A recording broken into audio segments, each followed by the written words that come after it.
Dok? Kalau saya sebenarnya jujur dari awal saya pengen di sini pertama ada jantung yang terpadu itu. Oke. Padahal sebenarnya kalau dari saya keinginan saya sebenarnya tempat ini sangat potensial. Betul. Ya, pusat di tengah-tengah Bahkan wilayah Kediri. jadi rumah sakit rujukan wilayah Mataraman pun bisa. Bisa. Ini sangat ini bisa. sampai berdiri saya. Iya. Jadi ini saya melihat bahwa rumah sakit ini bisa menjadi sangat besar. Ya. Ada 3 layanan yang kita termasuk inovasi, termasuk yang itu ambulan mas bisa memberikan pengobatan di dalam ambulannya. Sama ada pasien serangan jantung, nelpon gitu ya. Kalau 30 menit dia terlambat, itu kan bisa Kena sudah. komplain. Iya, mati. Oh, kalau meninggal ya. Kalau Okay. Nah, itu ada obat yang bisa disuntikan segera di tempat. Imbus gitu biasanya. Booster gitu. Streptokinase. Jadi untuk mengurangi sumbatan jantungnya itu.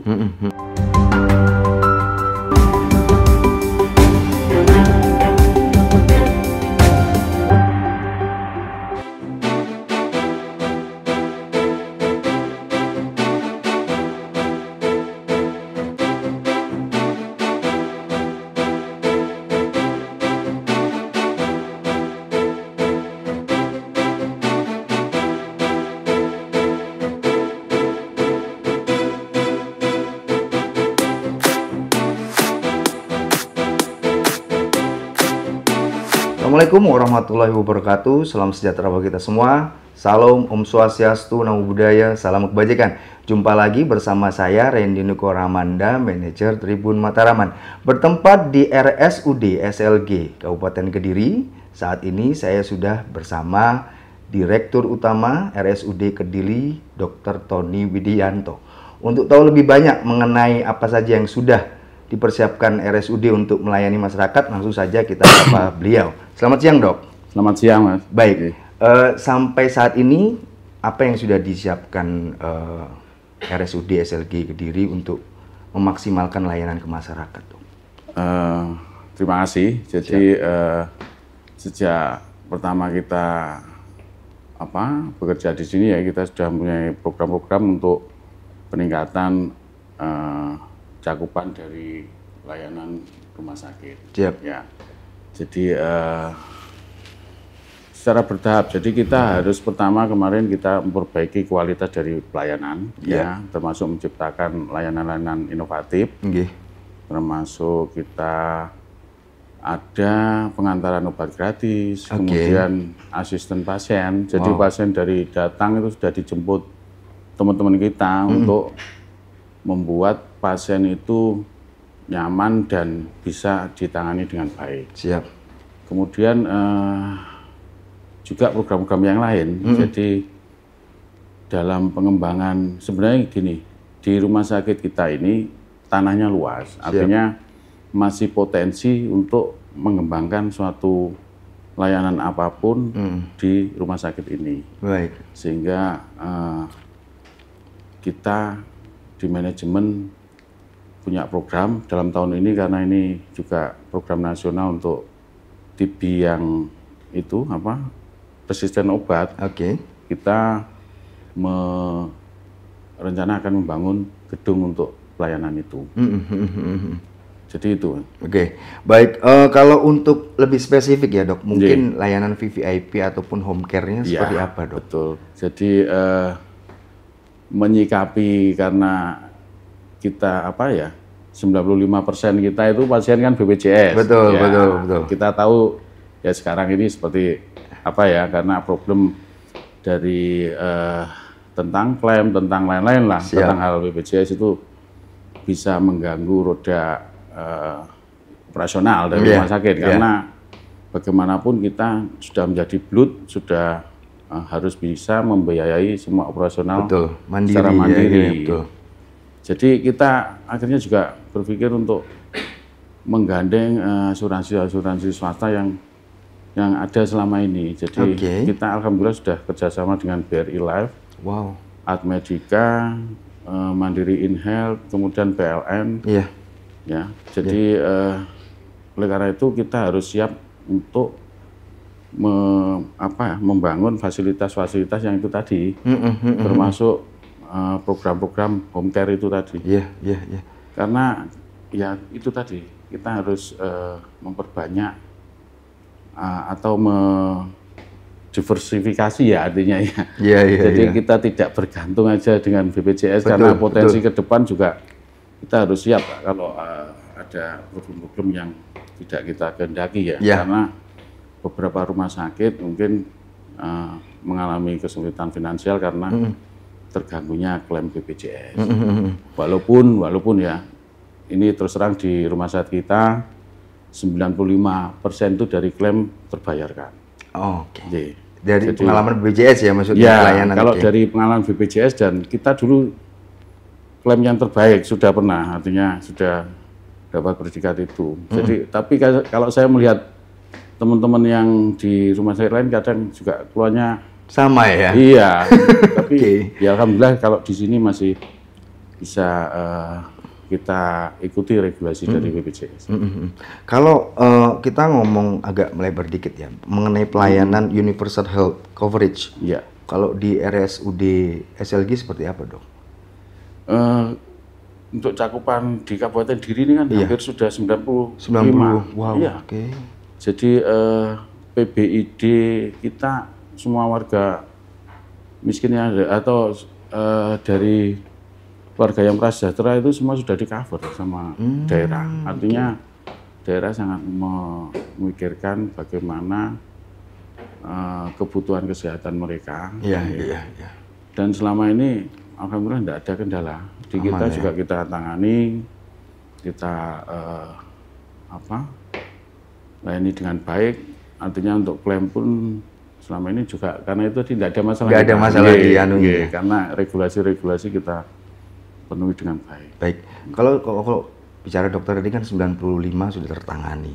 Artinya kan masih ada potensi 4% yang kemudian masyarakat miskin ini ya. Kalau kemudian ada case tertentu yang mereka dalam kondisi kegawat daruratan terpenuhi tapi hanya punya KTP, gimana, Dok? Kalau dalam case selama ini kan kita pasien hanya KTP ke sini. Bahwa tidak perlu kalau istilahnya rujukan pun sebenarnya kalau SEP yang dari FKTP itu sudah bisa kita cetak di sini. Jadi pasien itu hanya bawa KTP, apalagi kalau PGD, memang KTP itu yang diperlukan. Nanti sudah muncul data-data apakah pasien ini masuk BPJS atau masuk atau enggak, atau mungkin punya yang asuransi yang swasta yang itu di screening di situ ya? Iya, dari KTP aja bisa. Baik, mungkin dokter secara pribadi punya pengalaman mengenai PMK 47 tahun 2023. Itu ya. Betul. Nah itu mungkin dokter pernah punya case tertentu tidak mengenai hal itu. Jadi prinsipnya kalau dari saya dapat pengalaman seperti itu, jadi pasien ya kita ceritakan ke pasien bahwa regulasi yang ada tentang PMK itu seperti ini. Bapak, Ibu tidak termasuk masuk kriteria ini. Jadi bisa nanti diinformasikan bahwa Ibu kembali ke FKTP ataupun bisa untuk bayar sendiri kan gitu ya. Itu yang ditawarkan dari RSUD nggih. Cuma untuk hal tertentu. Jadi karena kita ini rumah sakit pemerintah daerah ya. Jadi ada hal tertentu yang kadang kita juga nggak tega ke masyarakat. Jadi ya sudah, kadang kebijakan saya hanya 1-2 kasus yang kadang kita loloskan karena memang ini butuh kondisional gitu ya, benar-benar. Kita telepon dokter IGD-nya, bener Dok, anaknya sudah muntah, tapi memang nggak masuk dehidrasi berat. Nah, itu kalau pulang nanti mati. Janganlah. Ya kalau seperti itu ya sudah, akhirnya ada kebijakan tersendiri nanti.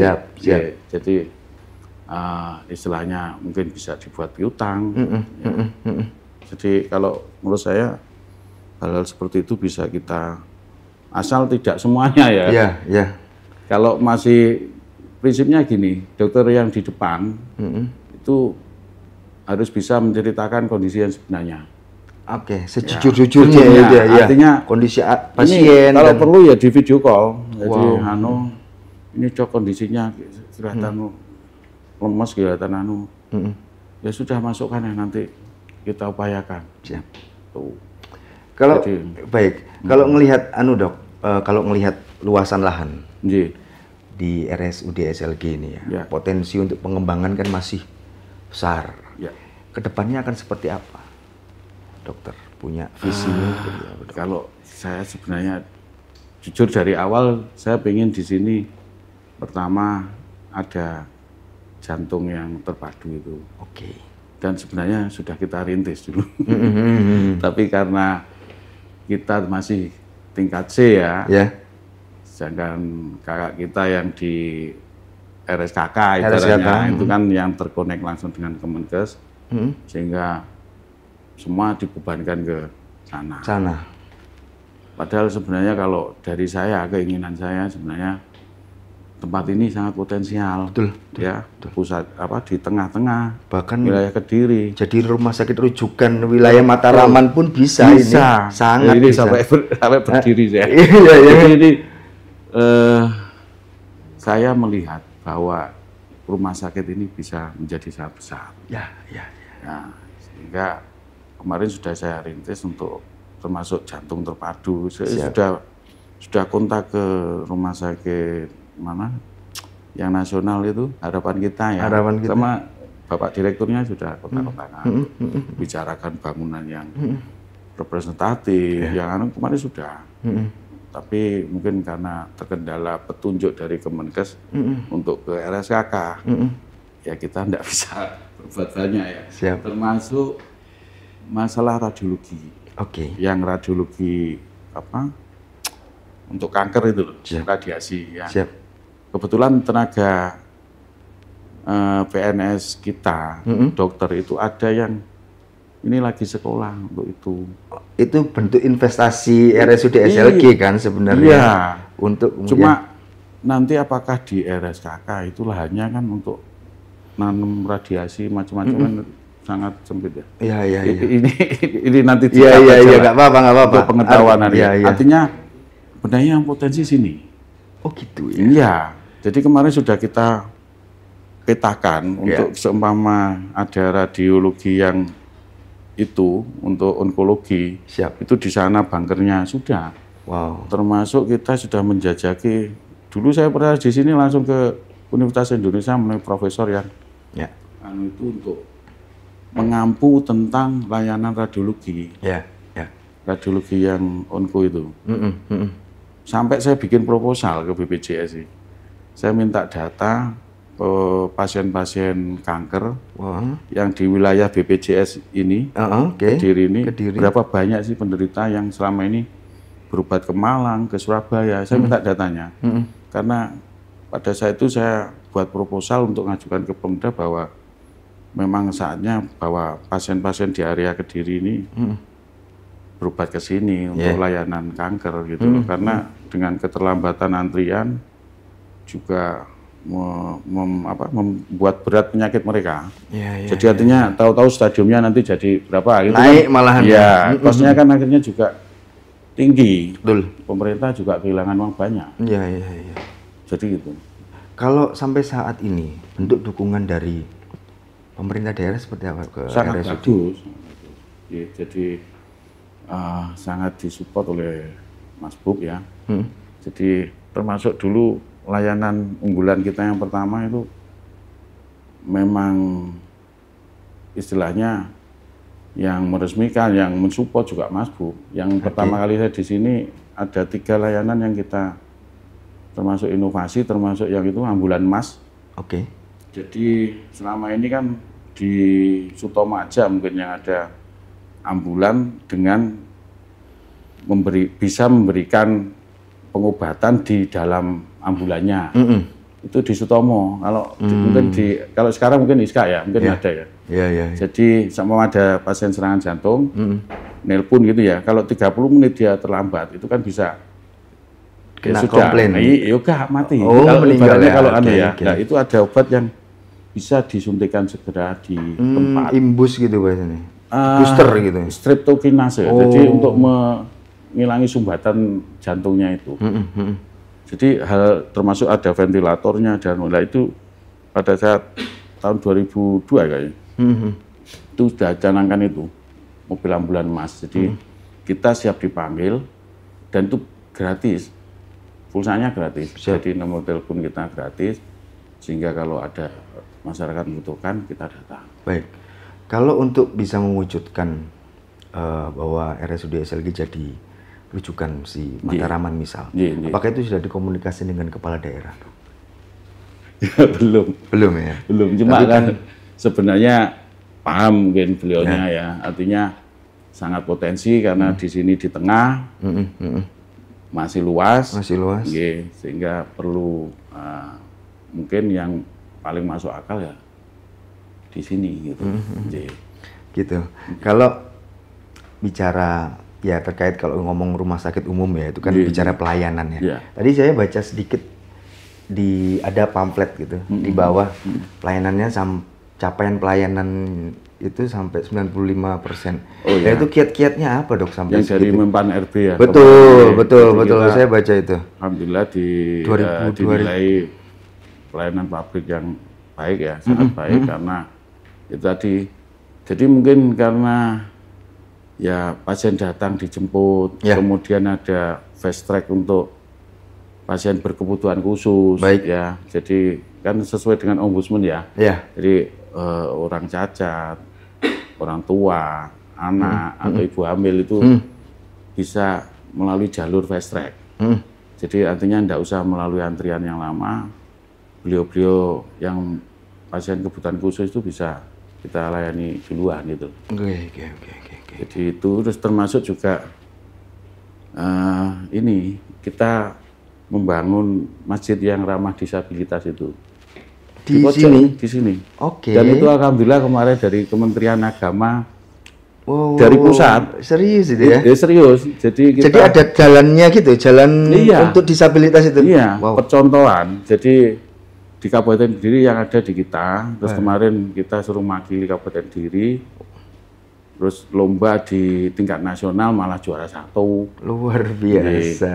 Jadi setiap 1 bulan itu teman-teman disabilitas yang ya ada tidak bisa jalan, yang udah buta, udah tunarungu, ngumpul di sini. Salat bersamaan. Ada kayak bacaan Al-Quran ya. Ya kayak gitu terus kajian. Kita fasilitasi mereka. Dan alhamdulillah kita juga nggak berharap ada itu, suruh perwakilan dari Kediri di provinsi suruh lanjut ke nasional juara 1. Baik dok, ini sesi terakhir. Mungkin saya minta tolong Dr. Tony Widianto untuk menjelaskan mengenai profiling misi awal misi awal RSUD ke SLG, terus sampai layanan apa yang sudah dimiliki sekarang. Rumah sakit RSUD SLG itu rumah sakit yang punya lahan sekitar 7,1 hektar dan luas bangunan kurang lebih masih 40%. Jadi masih bisa untuk dikembangkan semaksimal mungkin. Kemudian dari jumlah pegawai kita juga sudah mandiri ya, sudah kontrak kita biaya sendiri. Dan untuk layanan dari proses awal berdirinya rumah sakit ini 2019 operasional dan alhamdulillah sampai saat ini capaian pasien kurang lebih sehari dari poli itu bisa sampai 500 pasien ya. Di mana capaian dalam 5 tahun rumah sakit berdiri langsung bisa suatu yang harus kita syukuri karena 2019 terkena pandemi COVID, kemudian bisa bangkit dan sekarang pasien seperti yang kita ketahui jumlahnya lumayan besar. Kemudian untuk layanan-layanan yang kita tampilkan semakin baik ini, kita berharap bahwa cakupan dari layanan kesehatan kita semakin meluas bisa menjangkau ke Kediri Raya dan sekitarnya, dan menjadi rumah sakit rujukan kedepannya, rujukan yang lebih tinggi lagi. Amin, amin. Jadi itu tentang alat-alat yang medis yang kita punyai, alhamdulillah semakin ventilator sudah sesuai dari regulasi dari BPJS bahwa 10 bed itu harus ada 1 ventilator ya. Siap. 10%, jadi itu harus tersedia ya. Kita sudah berusaha mencapai ke sana ya, sudah hampir 90%. Jadi tentang kedepannya saya berharap bahwa rumah sakit ini bisa menjadi lebih berkembang. Amin. Karena ini ada di pusat dari Kabupaten Kediri, dekat dengan monumen SLG, sehingga untuk publikasi dan untuk akses masyarakat dari Kediri yang ada di barat maupun barat, selatan, utara itu bisa ngumpul di sini. Sedangkan yang timur bisa ke RSKK. Baik, baik. Jadi harapannya itu. Terima kasih. Baik, terima kasih dokter atas waktunya. Baik, Tribuners dan pembaca harian Surya dimanapun Anda berada, itu tadi bincang santai saya bersama Direktur Utama RSUD SLG Kediri. Semoga bisa diambil hikmah dan manfaatnya. Saya Randy Nukoramanda, pamit. Assalamualaikum warahmatullahi wabarakatuh. Download Tribun X sekarang. Menghadirkan lokal menjadi Indonesia.